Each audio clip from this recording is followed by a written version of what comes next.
வணக்கம். புது புது அர்த்தங்கள் நிகழ்ச்சியில் உங்களை சந்திக்கிறதுல ரொம்ப மகிழ்ச்சி. இந்த நிகழ்ச்சியில் பங்கேற்பதற்காக பாரதிய ஜனதா கட்சியின் KT ராகவன் அவர்களும் பாட்டாளி மக்கள் கட்சியின் K பாலு அவர்களும் நம்ம அரங்கத்திற்கு வந்திருக்கிறார்கள். வணக்கம்.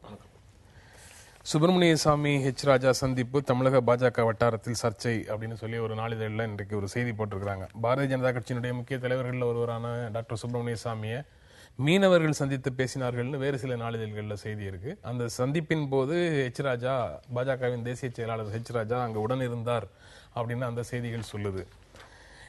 ஆனா இலங்கை அதிபர் ராஜபக்சேக்கு பாரத ரத்னா விருது வழங்க வேண்டும் அப்படின்னு சுப்பிரமணிய சாமி கோரிக்கை விடுத்திருக்கிற நிலையில அவரை ராஜா சந்திச்சது பாஜக வட்டாரத்துல பரபரப்பை ஏற்படுத்தி இருக்கிறது அப்படின்னு இந்த செய்தி சொல்லுது.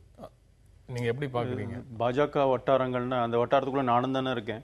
நான் ஒரு மாநில நிர்வாகி, எனக்கு தெரிஞ்சு எந்த பரபரப்பும் இல்லை.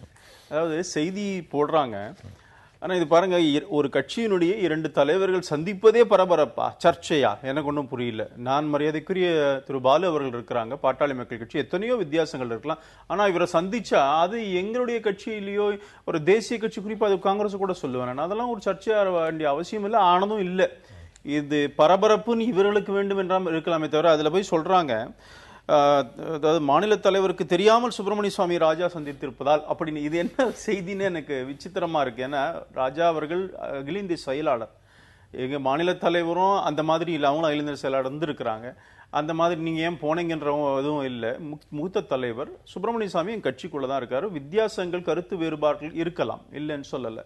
ஆனா அதற்காக 2 கட்சிக்குள்ள இருக்கிற 2 தலைவர்கள் சந்திப்பதே சர்ச்சைன்னு ஒரு பத்திரிகை செய்தி வரும்னா, அதுவும் குறிப்பா தினமணில இது வந்திருக்கு. ஆச்சரியமான விஷயமா தான் எனக்கு இருக்கு. இதெல்லாம் தினமணில வந்திருக்கிறதுனாலதான் அது அதுதான் சார், எந்த பத்திரிகையில வந்தாலும் கூட கட்சிக்குள்ள இருக்கிற 2 தலைவர்கள் சந்திப்பது என்னங்க ஆச்சரியமா இருக்க முடியும்?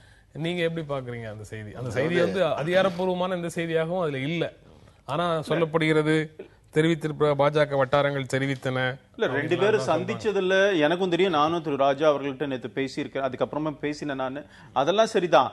ஆனா சர்ச்சைன்ற வார்த்தை பயன்படுத்த வேண்டிய அவசியம் ஒண்ணும் இருக்கிறதா? அதுல என்ன சொல்றாங்க, தேசிய தலைவர் அமித்ஷா, தமிழக பொறுப்பாளர் ராஜீவ் பிரதாப் ரூடி ஆகியோரிடம் தமிழ்நாடு தலைவர் தமிழிசை புகார் தெரிவித்திருப்பதாக பாஜக வட்டாரங்கள் தெரிவித்திருக்கின்றன அப்படின்னு சொல்றாங்க.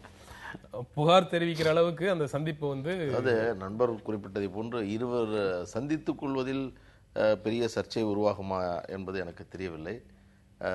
சுப்பிரமணிய சாமியினுடைய நடவடிக்கை, அவருடைய செயல்பாடுகள் மிகவும் சர்ச்சைக்குரிய ஒன்று என்பதில் மாற்று கருத்தில்லை.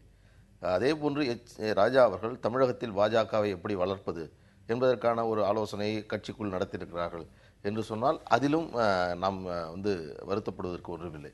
ஆனால் ஒரு எதிர்ப்பு என்பது அந்த இயக்கத்திலேயே உருவாக்கி இருப்பதாக ஒரு செய்தி வந்திருக்கிறது.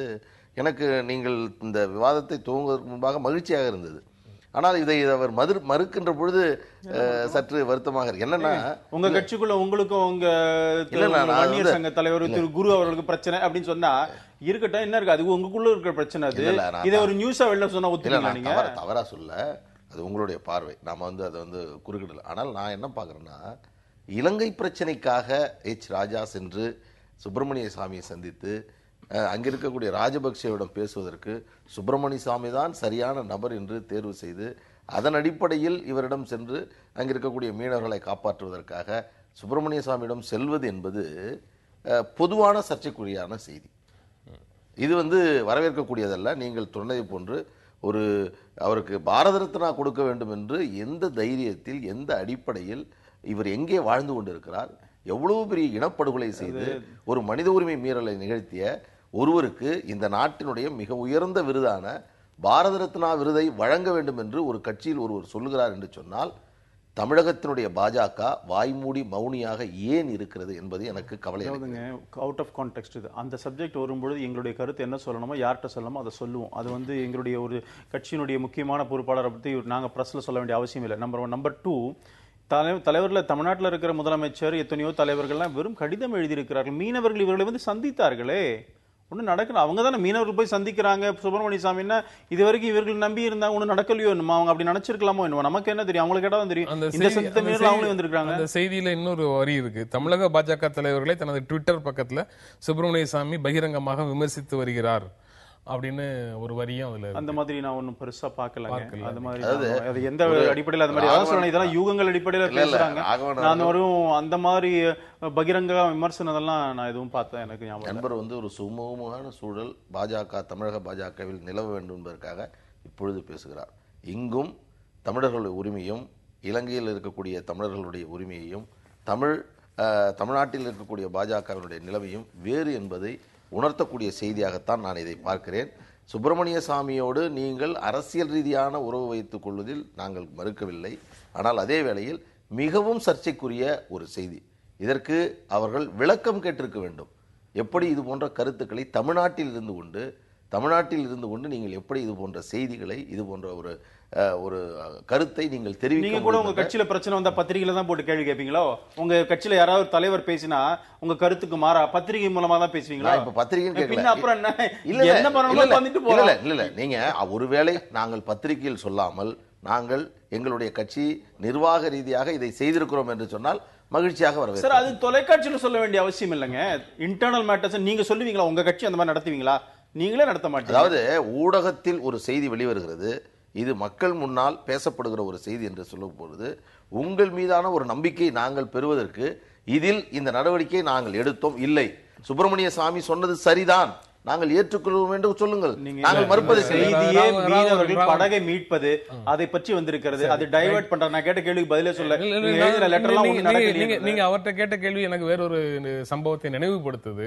ராம் ஜெத்மலானி அதிகாரப்பூர்வமான பாரதிய ஜனதா கட்சியினுடைய நிலைக்கு மாறாக சில விஷயங்களை செய்யும் போது அவரிடம் விளக்கம் கேட்கப்பட்டது அப்படிங்கிற மாதிரி செய்திகள் வந்து வருது. இங்க அந்த மாதிரி செய்திகள் வரல. நீங்க ஆர்கனைசேஷனுக்குள்ள நாங்க அதை செய்யறோம், அதை என்ன நடக்குதுங்கிறது சொல்ல வேண்டிய அவசியம் இல்ல. தொலைக்காட்சியோட சொல்ல வேண்டிய அவசியம் இல்ல. கரெக்ட், நீங்க சொல்றதை புரிஞ்சுக்கிறோம். அது நாங்க என்ன செய்யறோமா செய்யலையாங்கிறது உங்ககிட்ட சொல்ல வேண்டிய அவசியம் இல்லன்னு சொல்றீங்க. ராம் ஜெத்மலானி சம்பந்தப்பட்ட விஷயங்கள் மட்டும் வருதே அப்படிங்கிறது பத்திரிகையில போடுறீங்களே. நீங்க தானே இந்த நியூஸ் நாங்களா கொடுத்தோம், நீங்களா போடுறீங்க, அதே மாதிரி அதுலயும் வருது. அவ்வளவுதான். அதாவது நீங்க வந்து ஒரு அரசியல் இயக்கம்.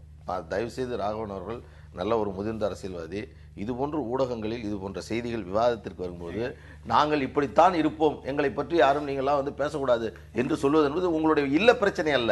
இது ஒரு அரசியல் பிரச்சனை. அதிகாரப்பூர்வமான தகவல் வட்டாரத்தில் தெரிவிக்கிறது. அந்த வட்டாரத்துக்குள்ள இருக்கிற தினமணி ஒருபொழுதும் உண்மை சம்பவம் இல்லாமல் அதற்கான கருத்து உருவாக்கம் இல்லாமல் செய்தி வெளியிடாது என்பதை நான் நம்புகிறேன்.